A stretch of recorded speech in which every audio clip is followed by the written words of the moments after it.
अच्छा, मैंने अगर 2014 के बाद 2019 का नतीजा नहीं देखा होता तो मैं आपसे कहता कि जितनी सीटें आपको 2017 में मिली हैं, ये कहना कि हम उससे ज्यादा सीटें पा जाएंगे, ये या आप थोड़ा सा जाती कर रहे हैं। लेकिन चूंकि वो हम केंद्र में देख चुके हैं, तो मैं ये नहीं कह सकता कि वो नामुमकिन है, लेकिन आप मानते हैं मुश्किल काम है। देखिए, मैं आंकड़ा नहीं पेश कभी नहीं करता हूं। भारतीय जनता पार्टी के कार्यकर्ता के नाते भारतीय जनता पार्टी कार्यकर्ता का निर्माण करती है। ऐसा कार्यकर्ता का निर्माण करती है जो भविष्य में राज्य और देश का नेतृत्व करता है। ये वंशवाद की पार्टी नहीं है, ये परिवारवाद की पार्टी नहीं है, ये जातिवाद की पार्टी नहीं है।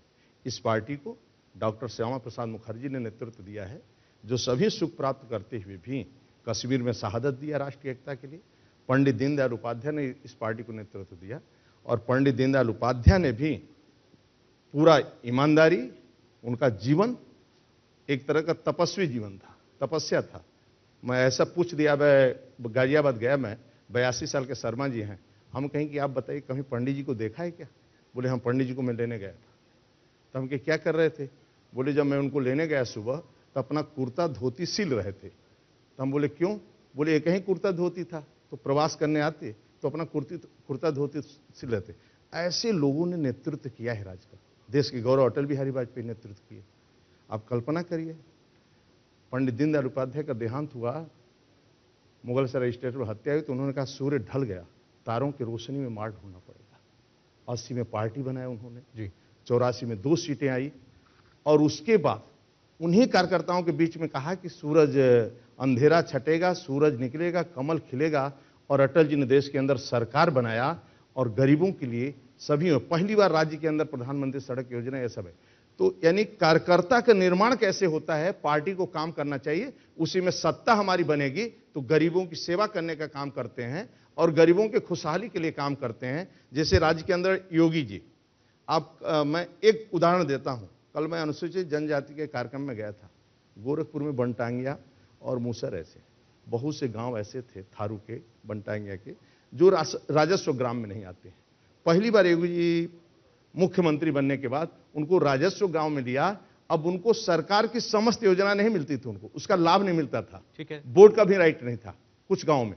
आज स्थिति है कि आज सभी को बोर्ड का भी राइट और उनको आवास, प्रधानमंत्री से लेकर सभी आवास का लाभ उनको मिला है। तो राजनीति हम करते हैं समाज की सेवा करने के, गरीबों के कल्याण करने के लिए, उसी में जितना जनता दे देगी उसको स्वीकार करके आगे। अच्छा, लेकिन एक चीज उदयदेव जी हमने देखी है कि आपको अगर इतना बड़ा जनमत मिला था 2017 में, तो जाहिर है कि वो किसी एक कम्युनिटी, 2 कम्युनिटी का जनमत नहीं था, वोट नहीं था। आपने कास्ट बैरियर को तोड़ा था, तब जाकर के आपको इतना वोट मिला था। लेकिन आपके उस अम्ब्रेला के अंदर हमने जो दल 2017 में थे, उसके अलावा कोई खास जुड़ते हुए नहीं देखे हैं। तो ये आप कर नहीं पाए या आपको लगता है कि जरूरत नहीं पड़ी? आपके वही सहयोगी, जो 2 एक सहयोगी 2017 में थे, वही दिखाई पड़ते हैं इस बार भी। राज्य के अंदर हमेशा, इस राज्य के अंदर चुनाव पब्लिक ने किसी के नेतृत्व के आधार पर, किसी की ईमानदारी के आधार पर और विकास के आधार पर वोट कभी नहीं दिया उत्तर प्रदेश के अंदर। सपा आई तो बसपा को लोगों ने निपटाया भ्रष्टाचार, गुंडागर्दी के कारण। सपा आई, फिर बसपा आई तो सपा के गुंडागर्दी और भ्रष्टाचार के कारण निपटाए। तो एक दूसरे को निपटाते रहे, एक दूसरे आते रहे।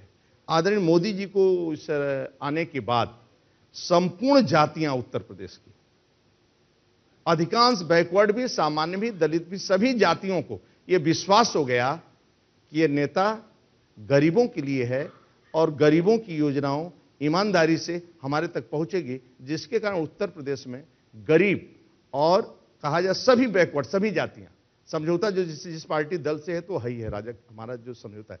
लेकिन आदरणीय मोदी जी और आदरणीय योगी जी के प्रति आज गांव गांव में एक विश्वास है। आप किसी गांव में चले जाएंगे, किसी से पूछेंगे, किसी जाति से पूछेंगे, मैं फिर अपना बोलता हूं, पार्टी के दल के किसी कार्यकर्ता से भी पूछेंगे, दूसरे दल के, वो भी योगी मोदी का प्रशंसा करेगा। ठीक है, आपका काम पहुंचा होगा तो वो जरूरी नहीं है कि वो अपनी जाति भी बताया आपको कि मैं इस जाति का हूं लेकिन वोट दे रहा हूं। लेकिन फिर भी आप लोग बताते हैं। अब जब मंत्रिमंडल का विस्तार होता है तो हर अखबार को बताया जाता है, चैनल को बताया जाता है कि इसमें कितने शेड्यूल कास्ट हैं, एक शेड्यूल ट्राइब है, इसमें कितने कौन से वर्ग हैं, ओबीसी के कितने लोग हैं। केंद्र में भी मंत्रिमंडल विस्तार हुआ था तो उसमें भी जब वॉकआउट कर दिया ऑपोजिशन ने, तो यही कहा गया कि ये ओबीसी वर्ग को, शेड्यूल कास्ट वर्ग को हमने मंत्री बनाया है, वो देखना नहीं चाहते हैं। तो ये आप लोग बार बार उसको जनता के सामने रखते हैं। ये आवश्यक भी, रखना भी चाहिए। लेकिन जब से पंडित दीनदयाल उपाध्याय ने जिस संगठन को और परिवार को जो विचार मतलब एक तरह का जनसंघ का जो प्रस्ताव जितने पास हुए, उसमें पंक्ति के अंतिम व्यक्ति को राजनीति के क्षेत्र में, सामाजिक क्षेत्र में, आर्थिक देश में उसको सम्मान मिलना चाहिए। ऐसी बहुत सी जातियां रहती हैं जो छूट जाती हैं। मान लो उदाहरण में कहता हूं, भुर्जी कभी नहीं चुनाव जीत सकता है। पहली बार कोई एक भुर्जी एमएलसी भेजा है पार्टी ने, कोई राजनीतिक दल नहीं भेजता है। बहुत ऐसा होता है।